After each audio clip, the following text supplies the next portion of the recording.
Okay, so I think I've got this set up correctly, and you'll be able to hear me as I put this into YouTube.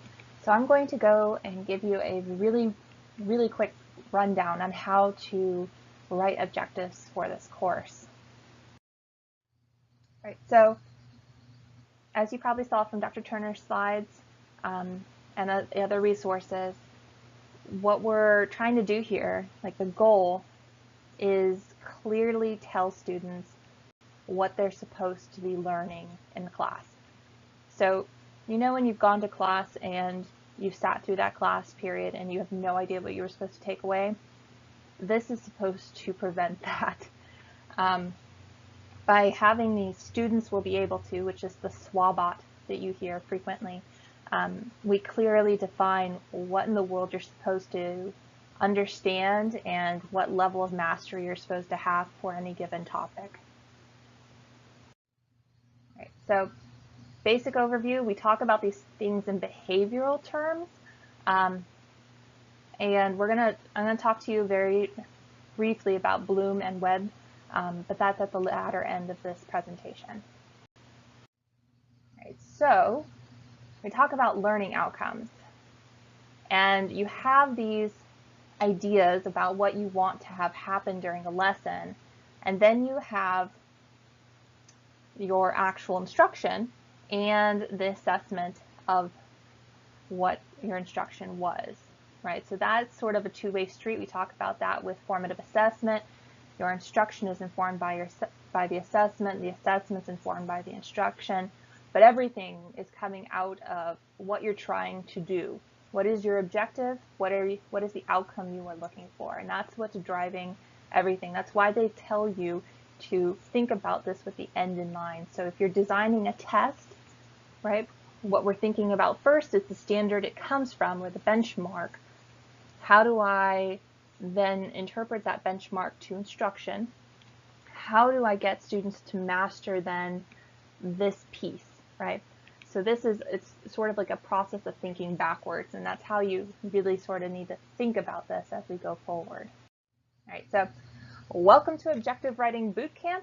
I will try to be succinct in talking you through how to write these objectives.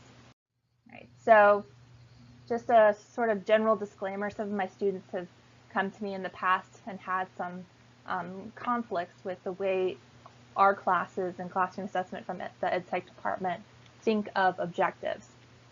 So you might see them written differently, especially out in the real world, as it were.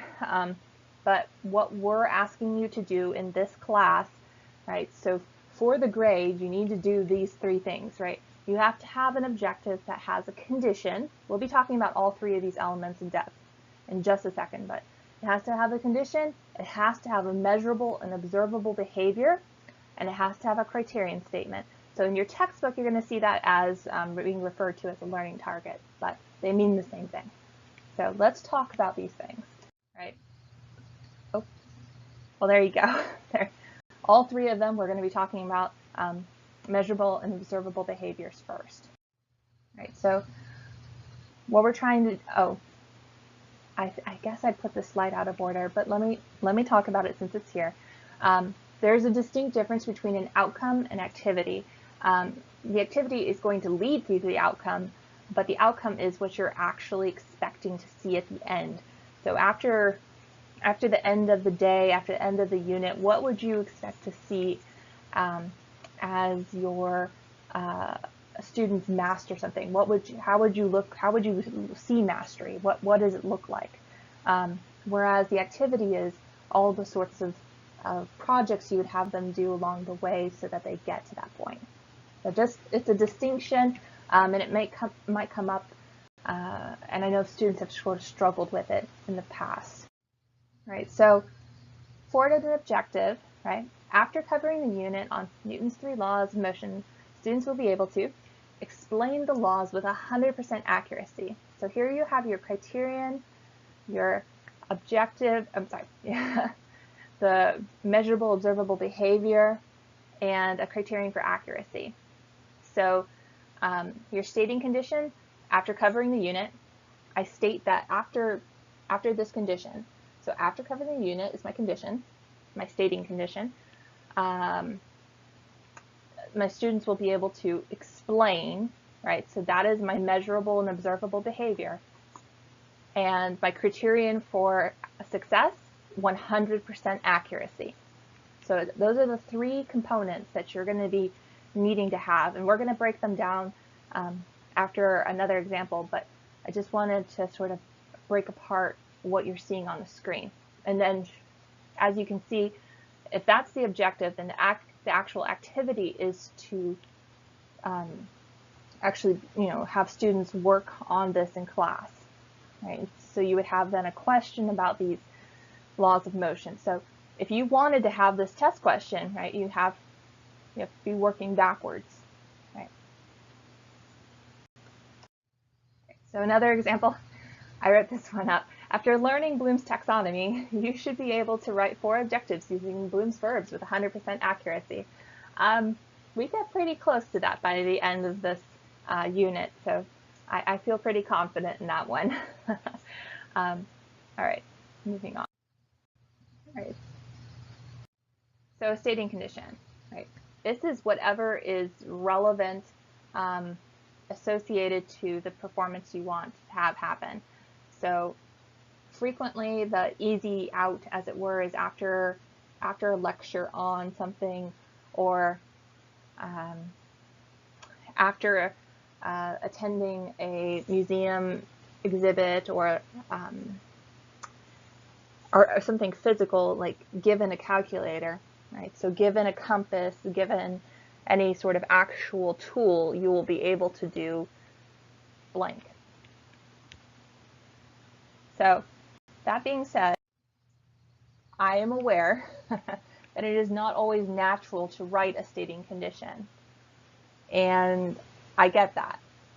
But for this course, you need to do it. So you're welcome to use this after a lesson. Students will be able to this is sort of a decent template that works for most situations, because it'll set you up to have all 3 elements. Okay. So some more examples, right? A typed list, the calculator. We try to put these things at the beginning because it sort of sets up the rest of your objective. So given this thing, the rest of this will happen. So that's how I think about it. I've had students give me objectives where that's not the case, and it's perfectly fine. You don't get marked off by any means for that, but it's easier, right, if you just write in a formulaic way. But you don't have to. So this piece of the puzzle, we're going to get into the criterion level. So what is mastery, right?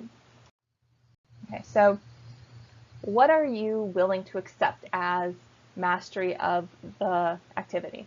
Or not the activity, the objective. I have activities on the brain at the moment. So you need to be somewhat realistic, right? 100% accuracy isn't always realistic, nor would you expect 100% accuracy all the time. So this is going to have something to do generally with the way, the level of that you're setting this objective at. So we haven't talked about this yet, but in general, in a test, you have multiple levels of items, right? You have some that are measuring just very knowledge-based items, and some that are kind of applied, synthesizing knowledge, bringing it all together sort of things.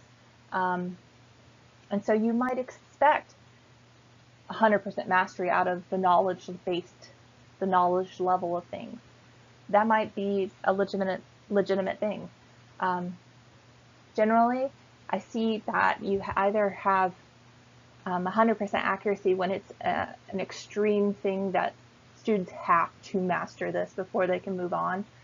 So there's that sort of reason you might have it, or that it's easy and they should do this. They should have no problem getting it. I mean, that's a grade level decision you have to make for your own students. But yeah, The easy way out is to give us a percentage, like they will be able to master this with blank percentage of accuracy.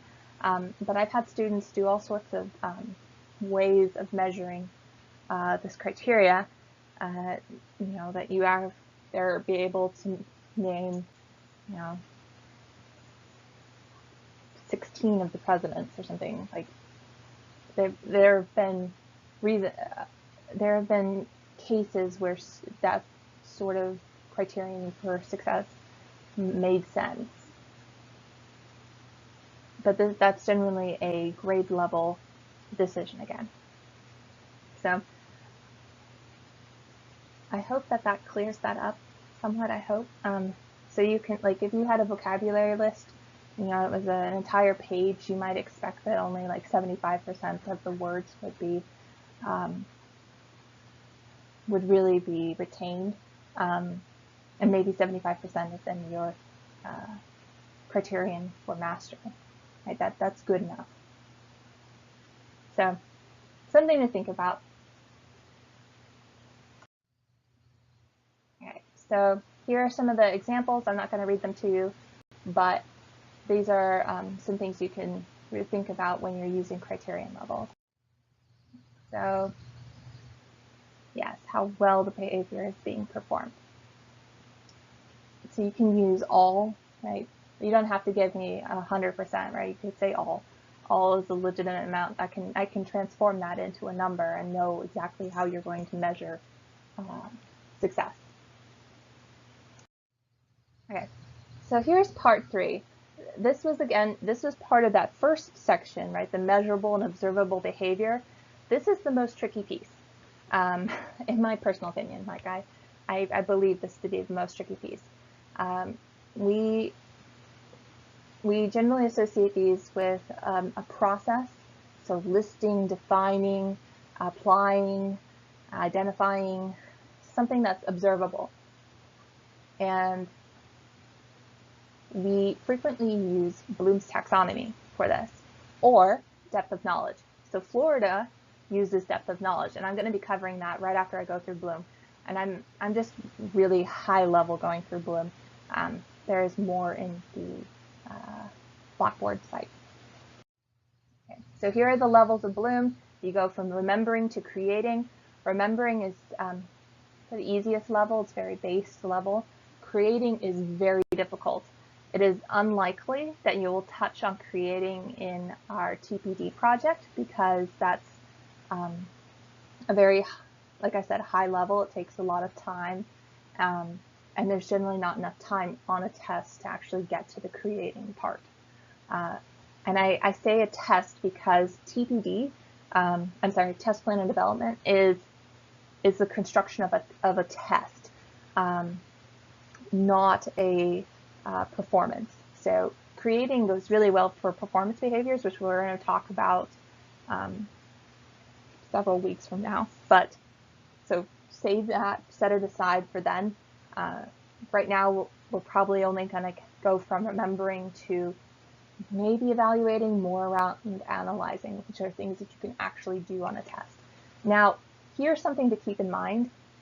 This sort of taxonomy for learning is grade level dependent, right? So what something is applying for a second grader is not applying for an 8th grader, right? So you got to keep in mind that these levels are flexible, and so you've got to keep in mind what makes sense for your grade level, which means that you have to be communicative to Dr. Turner and myself so that we can also understand what is reasonable for your grade level, because we're not going to be familiar with every single grade level. It's just not likely, or every type of population demographic. It's just not going to. So if you come to us with a reasonable explanation, it'll make everything, it will clear up a lot of problems if there is a problem at all. So at this point, we've seen quite a few different grades and different populations come through. I have a harder time with some of the ESC ones because I have to ask for more clarification during your drafts about what's realistic. But that's just because I haven't dealt with the ESE population myself.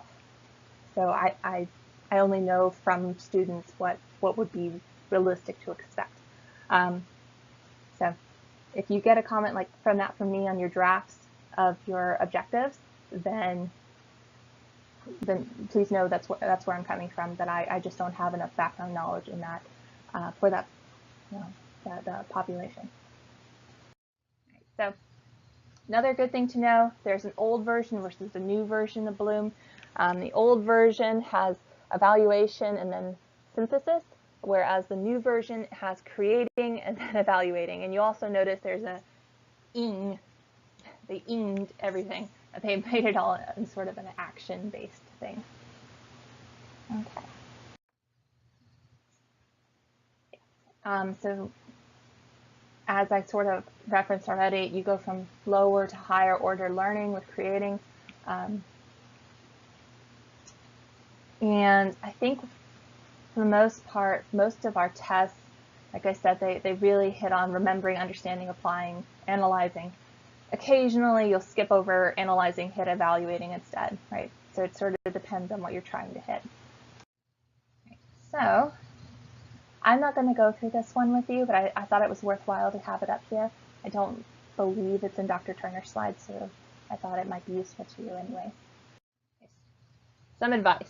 This is coming to you from multiple semesters worth of teaching this class.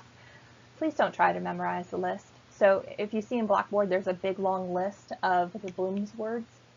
Don't memorize the words. That's not the point, because multiple words will show up at different levels.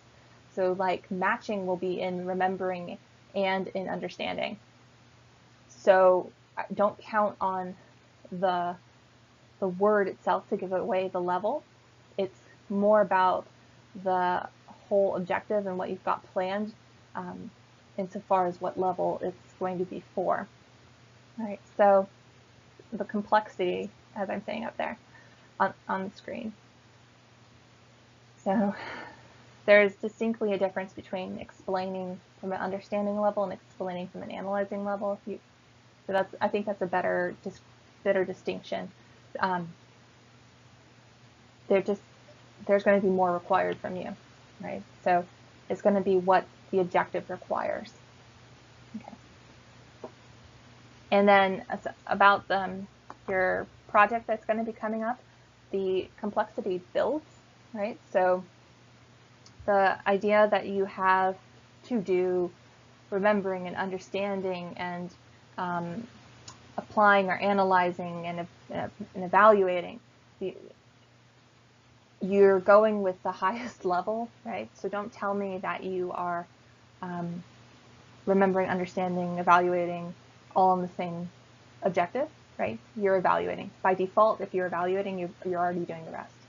Just, they build. Okay. So again, highest level of cognitive task. That is what you should go with. And that's going to be useful to you when you fill out your test plan blueprint. So again, this is just a very small amount of the words. Right, so please make the sort of notation, right, that match or list and define. These are all words that show up again in different levels. So, be careful not to just think of them only at the one level. Okay, so understanding, sort of show me what you know sort of thing. Then applying, actually using it. So take what I taught you and use it in this new way. And then analyzing, you've got to really point out and compare and contrast things. So you see analyzing with a lot of essays, but you can use analyzing for other things as well. So you were analyzing a political cartoon, or of course I can't think of anything off the top of my head. You can point out a contradiction there. That's a good one. But again, of course, these are all grade level dependent. So what is analyzing to a kindergartner is not analyzing to an 8th grader. So just something to keep in mind. In evaluating, you're actually making a judgment on something. That's about the highest you're really going to get on a regular test, if you get to that point, right? So that would be the majority of your test if that was going to be on your test. And then creating, yeah, totally wrote this one. Given Harry Potter and the Prisoner of Azkaban, students will be able to write a different but plausible ending to a short story. Yeah, the inner geek in me, right? So it's creating something new. It is a very high level where you have to do all the other tasks to get to that point. So it's hard to do that, and it's hard to do it on a timer, so to speak. So let's switch gears. We'll talk about depth of knowledge. It is, I think it's more about the process than in the actual product of something. It's not a taxonomy. So Bloom was decidedly a taxonomy. Depth of knowledge really isn't. And the verbs, they're not describing the levels, so to speak. They're describing a level of thinking. So as you can see, the sort of, I've got the two blooms, right? The old bloom and then the new bloom, and then depth of knowledge at the bottom of the screen. So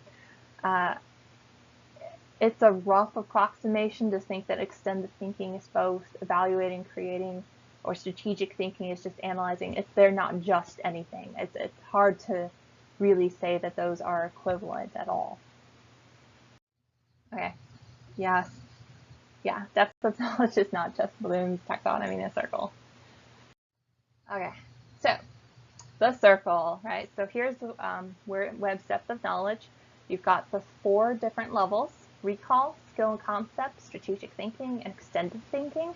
And again, you have words being used in multiple levels. So again, don't just memorize the words and the level that's present there. It's about how it's being used.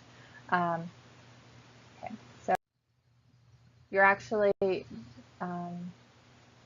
remembering something, right? So you're recalling information or product in recall. You're going to use that information. So this generally requires 2 steps, right? So we talk about how things build. So if you're at level 2, you're probably doing something out of level 1 and you're doing something else, right? Level 3, strategic thinking, right? You have to do something that requires multiple steps. So frequently that's like an essay writing or writing a proof or something. It requires multiple steps to actually happen. And then 4, extended thinking, right? This is hard, right? You don't get to this level that often because critiquing and proving something that takes time. It takes a very properly designed project generally to get to extended thinking. All right, so that's it for me. I just wanted to give you a brief rundown on how this all worked, and we're under 25 minutes, so that's good for me. So please feel free to ask me any questions in the discussion forum. I created a new thread so that you can ask me any questions that you may have. Bye.